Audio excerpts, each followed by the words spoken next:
Bienvenidos y bienvenidas a Las Correspondencias. El podcast donde hablaremos de los caminos que cruzan de ida y vuelta las diferentes expresiones del arte y la cultura. Acompáñanos a descubrir las referencias cruzadas, los encuentros premeditados y los datos curiosos que nos demuestran que no todo es coincidencia. Yo soy Alex Avilés. Y yo, Mijail Lamas.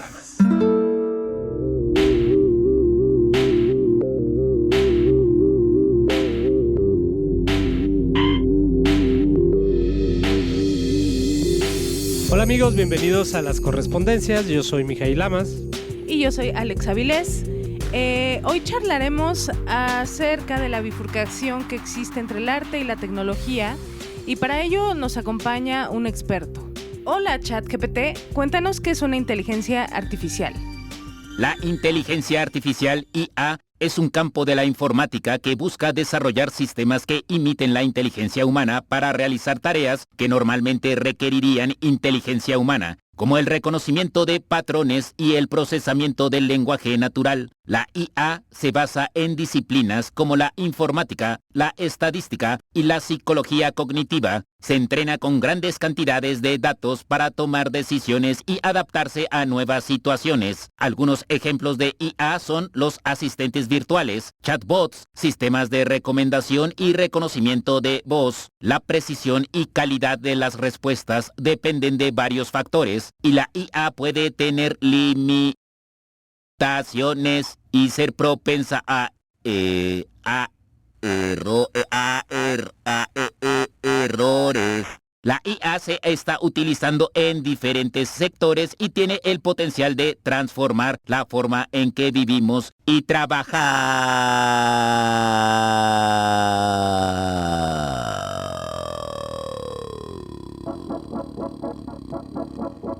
Las inteligencias artificiales y su actual popularidad mediática parecen vaticinar la aparición de lo que en un futuro podríamos llamar una conciencia ajena al reino del orgánico.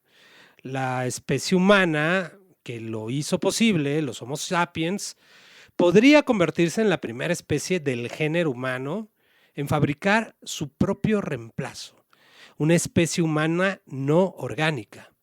Pero antes de que esto ocurra, hagamos un viaje al pasado, donde la historia de estos homínidos inicia su peregrinaje desde África hasta dominar todos los puntos de la Tierra. Hace aproximadamente 70,000 años, según nos cuenta el historiador Yuval Noah Harari, en su muy interesante y entretenido bestseller De animales a dioses, una breve historia de la humanidad, los Homo sapiens empezaron a formar estructuras complejas llamadas culturas.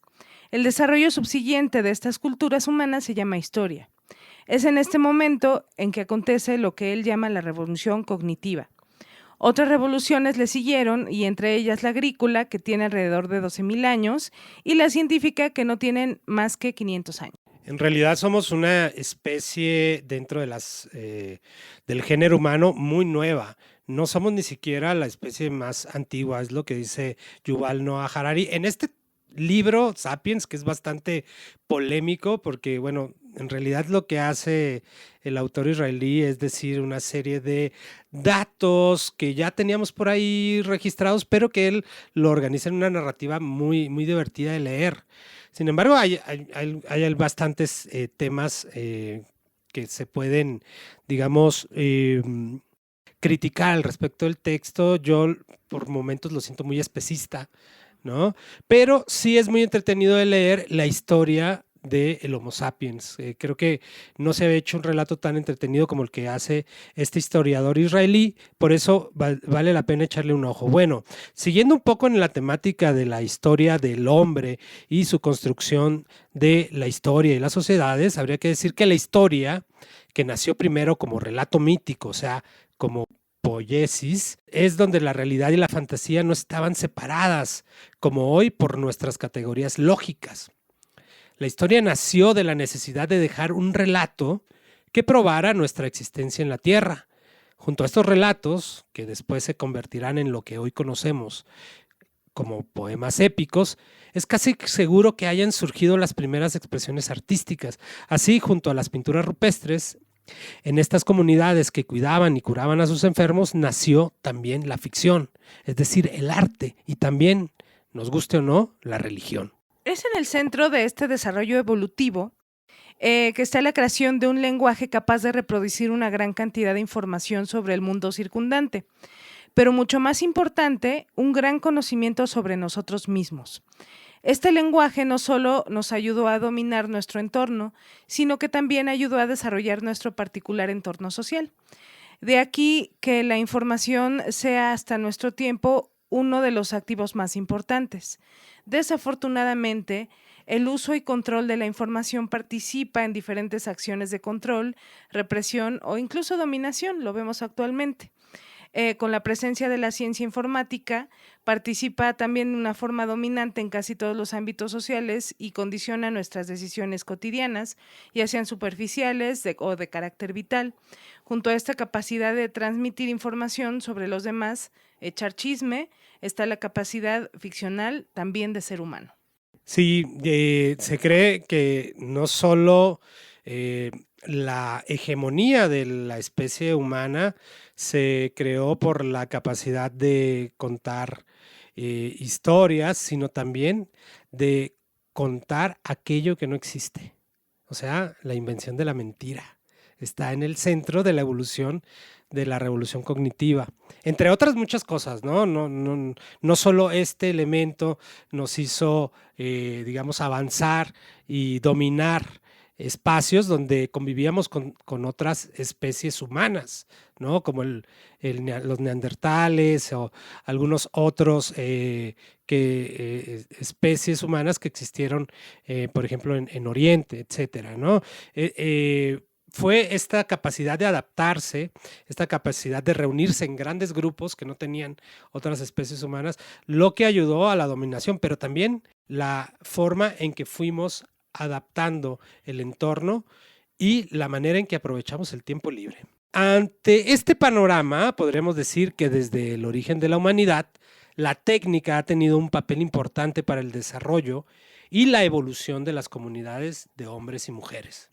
La creación de artefactos que propiciaron labores como la agricultura o la cacería fueron indispensables para que la historia tomara su cauce. Pero fue el cuerpo humano el que, en contacto con la naturaleza, quizá haya sido el primer artefacto que generara una sinergia simbiótica similar a la que hoy tenemos con nuestras computadoras o teléfonos celulares. Cuando leí esto no puedo dejar de pensar en esta película donde el encuentro de donde están los changuitos ahí descubriéndose sus manos, Odisea 2001, de nuestro amigo Stanley Kubrick, y con esa maravillosa orquesta que le ponen, es uno de los soundtracks más importantes de la cinematografía, y que justamente nos lleva a ese momento de reconocernos como humanos y que nuestras articulaciones nos podrían quizás servir de algo. Por otra parte, el desarrollo tecnológico, así como los descubrimientos científicos, siempre estuvieron cerca de los artistas. Desde tiempos remotos, la intervención de artefactos musicales, el uso de pigmentos, el modelado de arcilla o el tallado de madera son el resultado del conocimiento profundo en los materiales y en las condiciones ambientales, que son procesos que pertenecen a la física y la química. Pero también fue fundamental el acceso al ocio. Desde el inicio de la humanidad, el acceso al tiempo libre fue lo que permitió el diálogo entre individuos y con él el intercambio de técnicas y procedimientos de diferentes índoles.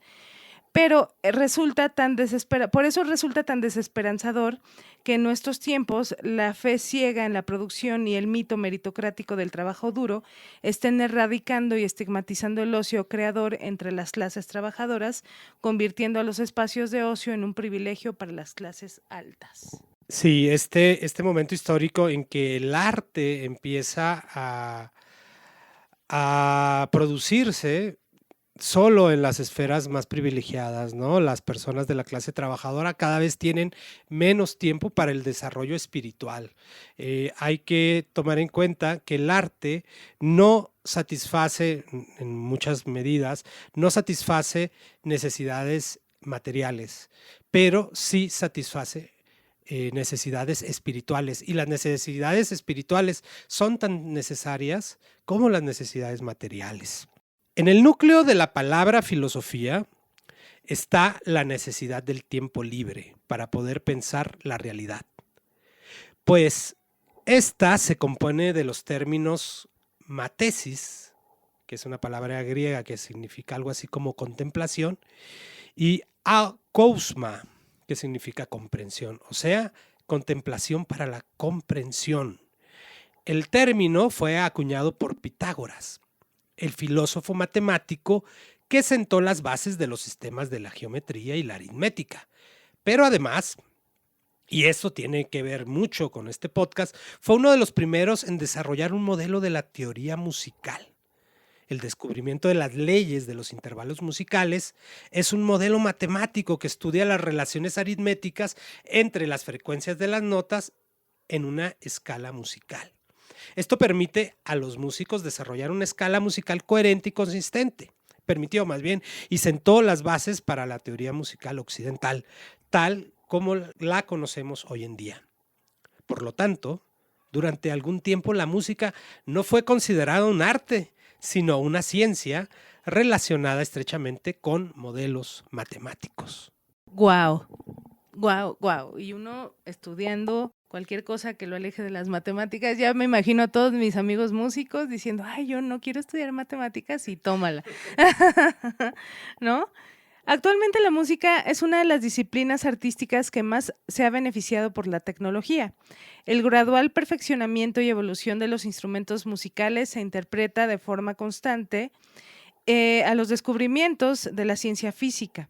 En el siglo XX, la amplificación electrónica y la creación de dispositivos que modifican la expresión del sonido acústico mediante la utilización de dispositivos de bulbos, transistores, hasta llegar a los microprocesadores. Remontémonos, por ejemplo, de nuevo al encuentro entre el blues y algunos de los sonidos eléctricos provenientes de Inglaterra.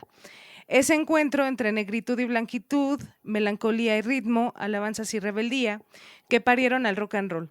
Sonido que le dio personalidad, estilo y filosofía a más de una generación cuya influencia simplemente hoy se niega a morir. Esto es bien interesante porque todas estas expresiones campiranas de los espacios rurales profundos, que al entrar en la vida urbana, enchufarse a los amplificadores, enchufarse, dejar la guitarra acústica y para los bluesman, pienso, dejar la guitarra acústica y tomar la guitarra eléctrica, enchufarla a una bocina, debe haber sido un encuentro fascinante, electrificar una música que es profundamente rural y volverla una música urbana. También debió ser un choque eléctrico para aquellos blancos que se enfrentaron por primera vez quizás a ver lo que su colonialismo, su gran necesidad de pasar sobre de otros, específicamente sobre de los negros, todo lo que podían escuchar en una canción tan doliente, ¿no? Ya que los negros, una de sus máximas formas de expresar ese dolor fue a través de su música, específicamente del blues.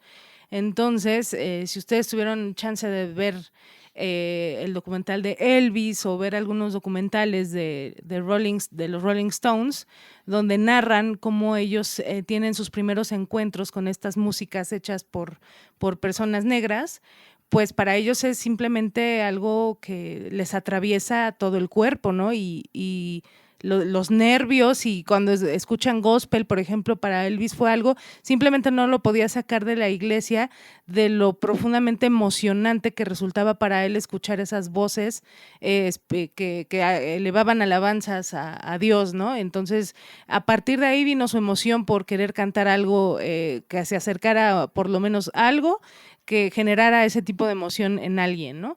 Igualmente pasó con Mick Jagger cuando conoció finalmente que había una mezcla entre lo que él estaba haciendo allá por Inglaterra y que había personas haciendo blues en el otro lado del mundo. Dijo, bueno, ¿qué tal que hacemos una mezcla?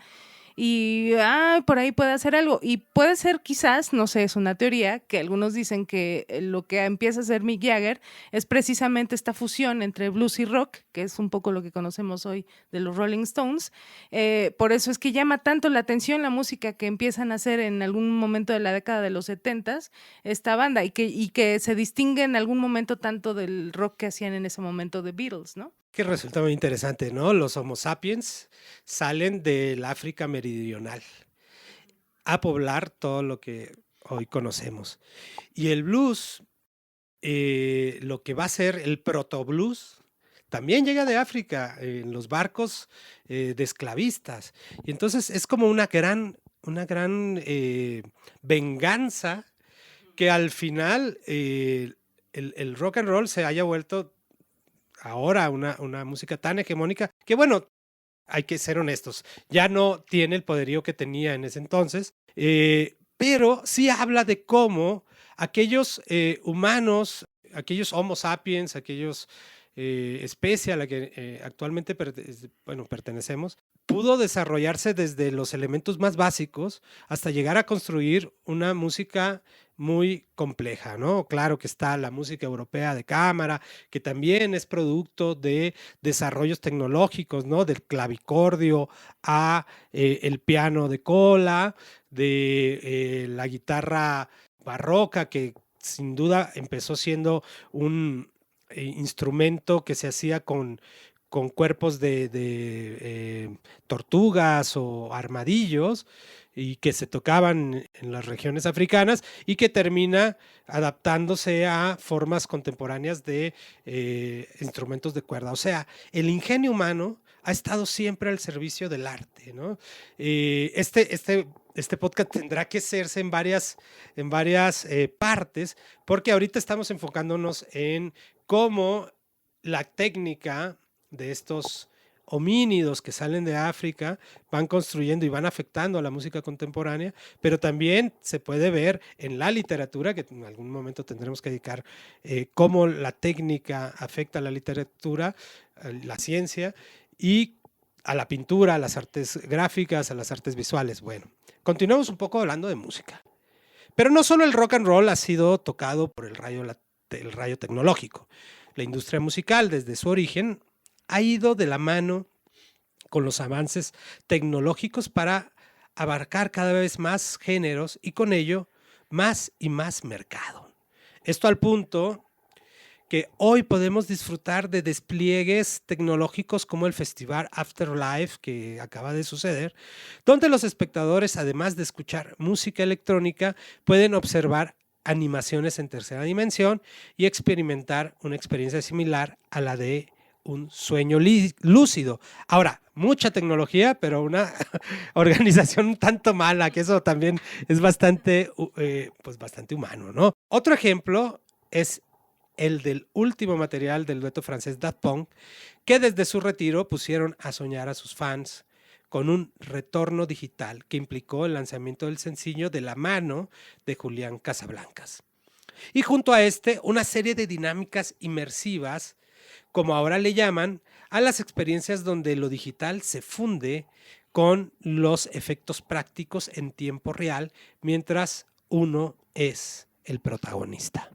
Así es, y bueno, como apenas estamos entrando en estos temas de inteligencias artificiales, experiencias inmersivas, claro que va a resultar frustrante las primeras veces. Claro que nos vamos a preguntar si la inteligencia artificial va a desplazar las manos humanas, las inteligencias humanas, ¿no? Claro que va a resultar frustrante ver o enfrentarnos a que no siempre va a ser lo que nos estamos imaginando, ¿no? Por ejemplo, esto que mencionas de Daft Punk, yo sí era de las que estaba pensando que era algo así súper espectacular y así, ¿no? Y resulta que era algo, pues más bien una onda a buscar Pokémones y, ¿no? Que bueno, empieza, sí es algo divertido, ¿no? Entretenido para quienes sí sean, digo, soy muy fan, pero más de la música que de las experiencias como tal, tecnológicas que nos ofrece la banda. Ahora, si te remontas al espectáculo de Afterlife, sí es algo muy impresionante impresionante. Quienes hayan tenido la fortuna de asistir, sí es muy impresionante ya. Lo que hacen los festivales de música electrónica respecto a los visuales que utilizan, en específico este festival, donde ya utilizan una tecnología de ultra última generación, en donde los monos parece que se salen de la pantalla y ya interactúan con las personas, ¿no? Entonces ya es una cosa que tú no te lo puedes creer. Y si vas en drogas, pues bueno, ya de plano, ya no parece que estás fuera de ahí, ¿no? Aquí no apoyamos, no apoyamos ni condenamos el uso de ninguna droga, así que cada quien vive su experiencia a como le alcanza. Así es, entonces, pues bueno, es más o menos, como bien dijo, apenas un acercamiento a lo que tratamos de explicarnos como inteligencia artificial. Tendremos que desarrollarlo poco a poco, porque así como en Afterlife habrá muchas otras disciplinas, las artes visuales, en las artes esculturales, donde en cada una de ellas se está desarrollando cada vez más un poco de la inteligencia artificial, la literatura, la poesía. Y hoy vamos a introducirnos a la música y apenas un poco, ¿no? La tecnología, la cultura y el artificio, lo hemos venido mencionando durante todo el programa, van de la mano. Quizás la evolución más violenta que generacionalmente nos ha tocado ser testigos es el paso del tiempo de los mecanismos de reproducción musical. ¿Recuerdan los cartuchos de 3/4 que uno tenía que soplarle para sacudirle el polvo? Algo muy similar a lo de los cartuchos de los videojuegos, pero que contenían algunas piezas musicales. Quizás no les tocó estar cerca de algunos de ellos y ya si ya nacieron en los 90 o en los 2000. Fíjate que yo los vi, pero ya no había máquinas en que tocarlos. Eran regularmente, al menos en Culiacán, dispositivos que se ponían en las camionetas. Nunca lo vi en ningún coche, solo en automóviles de trabajo, sobre todo en pickups, en camionetas, que terminaron de descomponerse, como caducó muy rápido este formato de reproducción, quedaron los cartuchos, pero los aparatos de reproducción desaparecieron rápidamente. A mí sí me tocó tener cerca un par de consolas, antes les llamaba, y eran unas consolas largas donde tenían, como ahorita, todos los formatos, para reproducir acetatos, el para reproducir cassettes y estos cartuchos todavía. Fueron como las últimas generaciones de consolas que tenían como multi reproductores. Luego de estos cartuchos vinieron los acetatos que todos conocemos, pero este acetato que conocemos pasó como por varias etapas. Antes eran mucho más gruesos, eran difíciles de portar y ya después se fue puliendo. Incluso no tenían portadas. Ahí hubo un tiempo, y hablaremos de eso en otro episodio, pero hubo un tiempo en el que se empapelaban como en una bolsita de destraza, como si fueras por el pan, así te lo llevabas a tu casa, hasta que ya entró, por fortuna, el diseño gráfico a entrarle al quite y bueno, se volvió algo también muy popular. Y se volvió portable y finalmente hoy un objeto de colección. Luego de esta transformación pasamos por el CD que pensamos también que iba a durar mucho tiempo y en realidad fue una tecnología que duró bastante poco. El cassette, casi a la par, que eso sí era muy funcional, seguramente a varios de nosotros nos tocó portarlo en un Walkman y tener ahí, cachar la canción en el radio para grabarla, eso era bastante divertido.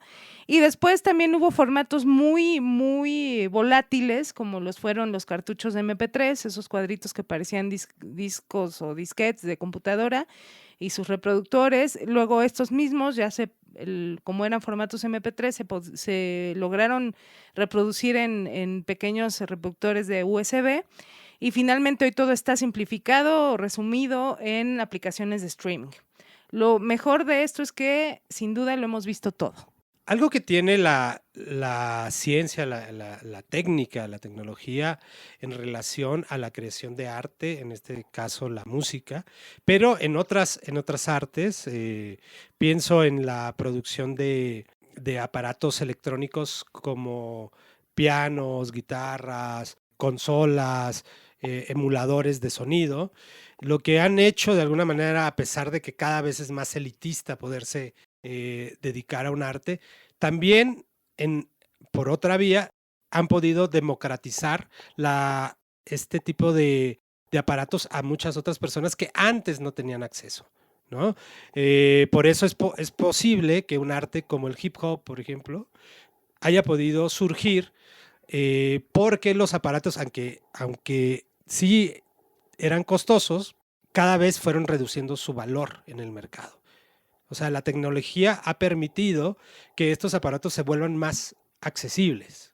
Aunque ya sabemos que en muchas historias de productores de hip hop, muchos de los aparatos que consiguieron, pues los consiguieron no de manera muy lícita. Pero esto habla de un sueño que es un sueño marxista, ¿no? Del acceso, de la democratización de los bienes de consumo. Y resulta interesante porque muchos de estos avances se hacen a partir de financiación pública, ¿no? Cuando te dicen o te acusan de que eres un comunista con un celular o con un iPhone, bueno, el iPhone lo hacen en China, qué lugar más comunista que ese, ¿no? Pero no es en realidad lo que estamos criticando, ¿no? Lo que no se critica la posesión de objetos, que esos deberíamos todos poder acceder a ellos, a las computadoras y eso, ¿no? Ser comunista no significa, o socialista no significa que quieres la pobreza, al contrario, que quieres acceder de forma democrática a todos los avances tecnológicos, o al menos eso es lo que se propone una filosofía como esta. ¿Esto qué quiere decir? Que la tecnología, creo que divagué un poco, pero a lo que iba, la tecnología permite democratizar mayormente la posibilidad de que más personas creen arte, ¿no? Qué bueno que llegas hasta ese punto, porque justamente terminábamos hablando de eso en un bloque anterior, que decíamos que, bueno, está el streaming, ya es una aplicación que hoy está al alcance de todos. Hubo un momento entre que pasó todo lo que platicábamos de cómo fue cambiando la manera de reproducir música. ¿Recuerdan esa disputa muy grande de Napster, Metallica, donde decía Metallica es que quién me va a pagar mis derechos como autor de los discos o de mi música, de mi material, ¿no? Finalmente esa disputa se ha ido diluyendo conforme avanza el tiempo, porque pues justamente esta democratización del arte pues ha ido ganando, o se ha ido ha ido ganando el que cada vez más gente accede de manera más rápida y cada vez más gente accede a la música, en este caso, a través de estas plataformas de streaming. Ya, ¿no? A lo mejor sí hay deberíamos de encontrar las maneras en que los artistas no sufran tanto al momento de ganar dinero, pero vaya, cuando se trata de artistas ya que ganan en miles de millones de pesos, no están sufriendo, vaya, están ganando están ganando ingresos desde otras plataformas, desde conciertos. Por eso también habría que también ver cómo encontrar la forma en cómo los conciertos también pueden ser más accesibles, ¿no? Y obviamente eso no va a suceder porque también los artistas, cada vez que ceden más, pues ellos van perdiendo más ganancias y así sucesivamente. Lo que pasa es que estaban como muy cómodos, ¿no? Las regalías que daban por la exclusividad de reproducción de los formatos físicos, ahora son explotados de maneras distintas por el algoritmo y las plataformas de streaming. O sea, sí hay más gente haciendo música, sí hay más gente intentándolo, pero quien realmente explota la ganancia, antes eran las casas disqueras, ahora son las plataformas de streaming, que pagan una miseria y que se quedan, según me han platicado, con buena parte de la ganancia, ¿no? Por eso de repente pareciera que no hay más música nueva o que no hay más estilos musicales nuevos, porque los algoritmos de las plataformas empiezan a beneficiar a cierto tipo de artista y a cierto tipo de frecuencia y a cierto tipo de ritmo. Entonces, sí se ha uniformado más la música, pensábamos, lo platicábamos con otros amigos y precisamente por una lectura de un ensayo que me encontré en Twitter, que en los 80s, por ejemplo, podías escuchar country, o sea, en Billboard había country, había en la misma lista, ¿no? Country, había, digo, no soy fan del country, pero también había pop y había synth pop y había ciertas formas del dark y había mucha música, ¿no? Estaba también el hip hop que estaban haciendo, el rap, estaba el metal, y todos estos ecosistemas convivían juntos en los charts, ¿no? Ahora, o tienes reggaetón, no, y no es nada en contra del reggaetón, pero o tienes reggaetón o regional mexicano, y parece que no hay otra cosa ahí, ¿no? Entonces, ¿qué está pasando? Y bueno, ahí, por ahí hay una explicación interesante, pero Ya en vísperas de terminar con este episodio, para que lo pongan en la mesa de debate, yo tengo una teoría acerca de esto que dices. okay. Y la voy a poner sobre la mesa para empezar a generar discusión con nuestros amigos que nos escuchan. Yo más bien pienso que esto de lo que tú hablas se generó en la década de los 80. Y los que lo hicieron fueron nada más y nada menos que Madonna y Michael Jackson. Cuando estaban y coexistían estos ecosistemas de géneros, cualquiera iba a su tienda favorita de discos y elegía y ponía en cajitas diferentes géneros y elegía el que más le gustaba. Cuando Madonna y Michael Jackson entraron al mercado, volvieron a la música un producto, según yo, ¿no? Y entonces ya no era tanto un arte, sino más bien un producto comerciable, algo que tenías que tener. ¿Por qué? Porque era el fenómeno del momento. Y entonces jaló a toda la música, ya no era multigénero, ellos eran toda la música, ¿no?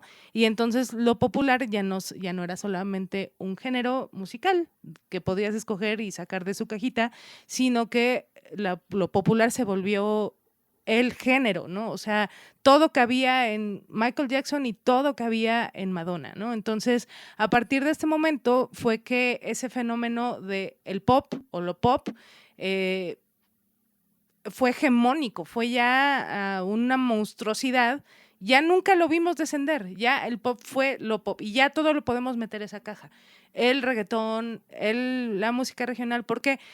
Porque va a llegar el jefe de empresario. Antes eran las disqueras, ahora los de streaming, los jefes de, pues ya saben quiénes, ¿no? Los gentes gordos que ganan mucho dinero. Y van a decir, sí, claro, ese niño güerito va a poner la música regional de moda de nuevo, ¿no? Entonces ahí van los dineros, ¿no? Y ahora el regional mexicano se vuelve lo popular.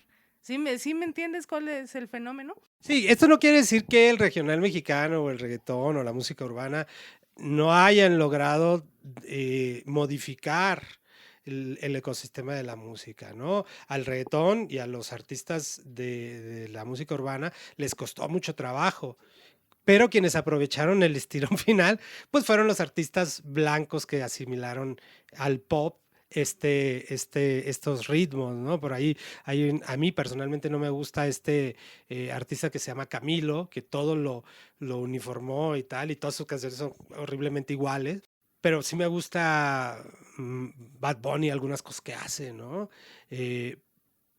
No lo sé, pero sí siento que se ha uniformado, ¿no? Cuando de repente vuelves a escuchar el reggaetón hecho por negros, es bien distinto y es agresivo, y creo que quien ha estado ahorita dando la cara por el género pues es La Toquicha, y bueno, ya hay muchas cosas que podríamos hablar. Y en el caso del regional mexicano, pues sí, es un fenómeno que se ha adaptado a las narrativas del narcocapitalismo. Yo en realidad creo que, y esto no quiere decir que no me guste, que no disfrute escuchar a la WP, o que no me gusta escuchar a Natanael o a Junior H o a Eslabón Armado.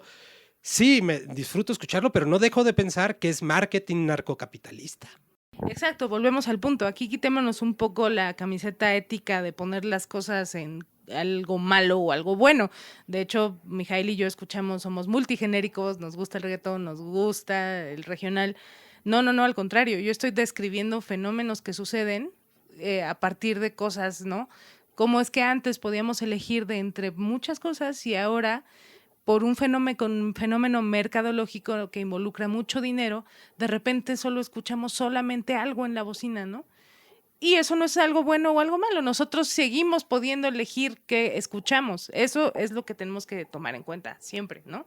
Que podemos siempre elegir qué podemos escuchar. Eso al final es lo importante. Sí, al final tomar en cuenta cómo de ser estos seres que salieron de una aldea a dominar al mundo y a dominar su medio ambiente, hasta crear expresiones artísticas que se están apoyando casi ahora actualmente al 100% con, con tecnología, ¿no?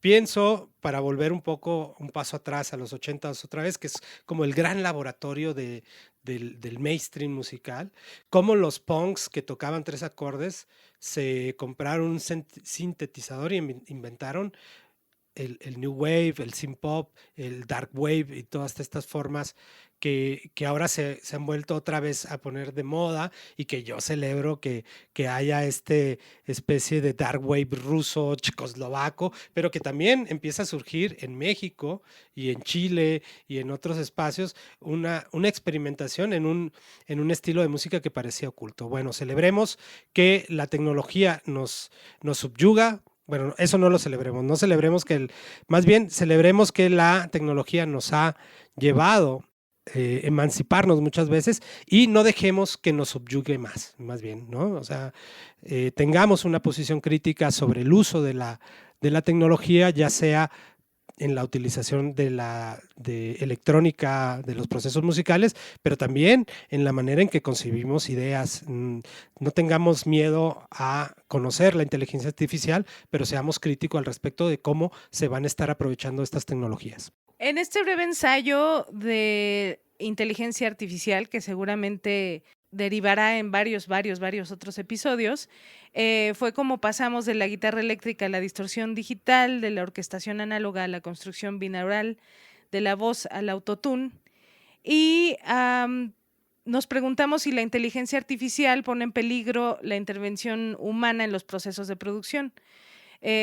Tuvieron que pasar al menos 3 siglos y diversas manifestaciones, revoluciones, guerras que generaron cambios sociales, culturales, económicos, que a su vez promovieron que la tecnología penetrara de lleno en la industria, la agricultura, la movilidad, pero sobre todo en la generación de capital a partir de la explotación de la mano de obra y de los medios de producción.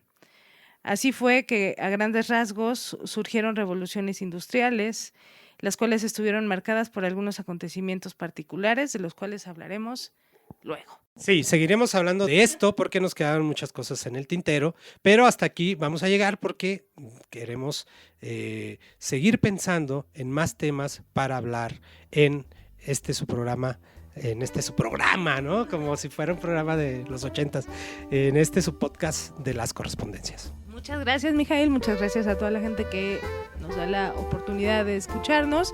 Muchas gracias a Héctor Bonilla, que está en la postproducción, y esperemos que nos escuchen en nuestra próxima temporada. Yo soy Mijail Lamas y nos vemos la próxima.